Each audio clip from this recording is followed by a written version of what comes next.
What if I told you that shoulder stabilizing exercises are a waste of time? Your shoulder blade attaches at the back of your ribcage and its job is to move. Now, as you raise your arm overhead, your shoulder blade upwardly rotates, and as the arm hits end range, your shoulder blade tilts back posteriorly. Restrictions can happen at any range along the path of shoulder flexion. And clearing up the restriction is where we should focus our attention on instead of blaming the shoulder blade for instability.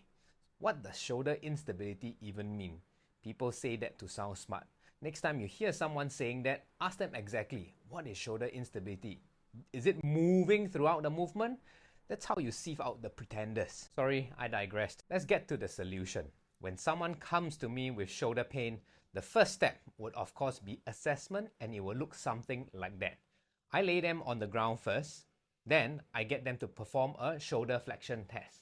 I'll slow down the video so that you can see at which angle the entire shoulder and the ribcage starts moving and comes off the ground. In a normal shoulder flexion, it's only a shoulder blade and the arm moving.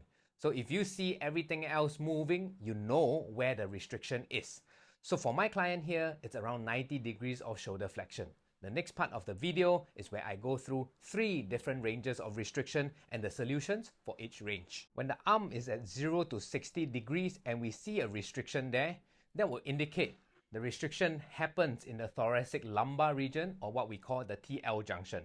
That will pin down the bottom part of the shoulder blade, which will prevent the upward rotation and also the external rotation of the shoulder blade. The individual is most likely stuck in an anterior pelvic tilt or having a rib flare presentation. I will use this hook-lying positional drill to address it. First, lay on your back and elevate your feet with a firm surface. Press both feet down gently into the elevated surface while keeping the back flat on the ground to get an activation of the hamstrings and glutes. Reach both arms over shoulder level and breathe. Take long inhales and exhales in this position. Now exhale till you feel your side abdominals engage and pause for 1 second before you take your next breath in. You want to feel for your back expanding as you are breathing in. Go for about 8 breath cycles. Next, let's talk about the solution for an individual who have a restriction when the arm is around 60 to 120 degrees. This indicates a restriction at the level in between the shoulder blades. It's worth noting that if someone has a restriction here and if they continue to do face pulls, shoulder stabilization exercises, it will aggravate the problem. So the solution for this is almost the same as the first exercise, in which we're in a hook-lying position, and instead of doing a high reach, we are reaching low. This will bring the shoulder blades apart, creating that space that is lacking in between the spine and the shoulder blade as we breathe into it. So bend the elbow slightly. Do not do a strong reach with the straightened elbow, and you're going to reach towards the direction of your knee. You should feel a slight stretch across the shoulder blade area. Again, breathe in through the nose and exhale through the mouth as gentle as you can, dragging out every breath. Now, if you feel your neck muscles kicking on, like so, you are inhaling or exhaling too hard. Go gentle but long. Go for about 8 breath cycles. Finally, if there's a restriction in the range of 120 degrees and above, that will indicate overactive muscle activity in the uppermost part of the shoulder at the level of the collarbone. This will prevent the shoulder blade from tilting back as the arm hits end range, and these are the ones that will have neck pain and aches accompanying the shoulder pain.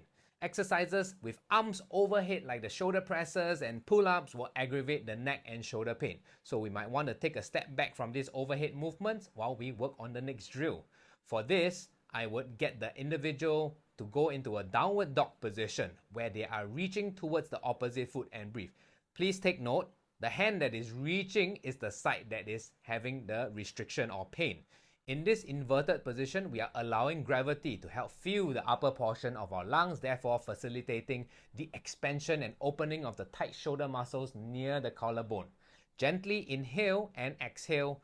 With your exhales, again, you need to feel the side abs and engage on the side that you are reaching with. Go for about 8 breath cycles. There you have it. The 3 solutions for 3 different ranges of shoulder pain. If the exercises didn't help with easing the pain, you might have chosen the wrong exercises to begin with, because you do need an experienced eye to identify where the restriction is when looking at the shoulder flexion videos. Or you're looking in the mirror checking your own shoulder flexion. So in that case, you might want to perform all the above 3 drills, but make sure to do it in the same order as this video, and that could work too. Okay, if you have any questions you would like to ask, comment below, hit the subscribe button, and see you in the next video. Gary from Penultimate Performance, signing out.